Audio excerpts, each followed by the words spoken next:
অনেকেই বলে যে ড্রাগন গাছের ফুল দেখতে কেমন হয়। তো গতকাল রাতে আমার ড্রাগন গাছের ফুলগুলো পরিপূর্ণভাবে ফুটেছিল।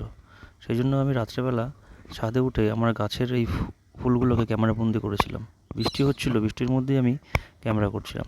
এই যে সেই ড্রাগন ফুল, যা দেখতে অসাধারণ, অনেকটা পদ্ম ফুলের মতো দেখতে। পদ্ম ফুলের থেকে সাইজে একটু বড়, কিন্তু সাদা রঙের হয়, দুধের মতো ধপধপে সাদা হয়।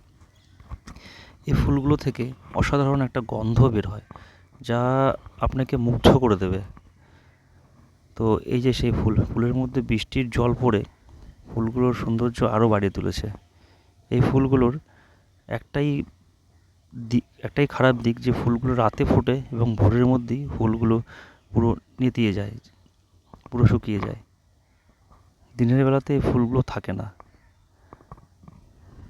অসাধারণ দেখতে এই ফুলগুলো হয়। এই ফুলগুলো কাল ভোর থেকে শুকিয়ে যাবে এবং তারপর থেকে ড্রাগন ফল ধীরে ধীরে বড় হতে শুরু করবে।